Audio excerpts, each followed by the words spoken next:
Sarap isipin na sa pagbibiyahe ko ay sa labas ng bibiyahe ko may natutulungan akong kaibigan na matagal niya nang naramdaman ang sakit sa kanyang likod.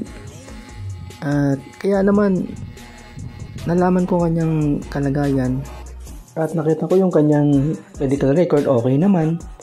Kaya minessage ko siya kasi ilang araw niya na to naramdaman yung lower back pain niya. At yun na nga, maganda naman ang naging kalalabasan ng ating massage therapy dahil nakaginawa sa kanya.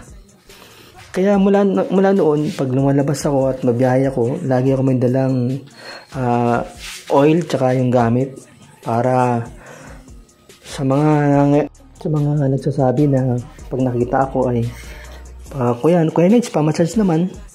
At alam ko naman yung record niya, medical record niya. O kapag okay naman, ma-massage natin para kahit paano makakatulong ng sakit na naramdaman at kirot sa kanilang katawan.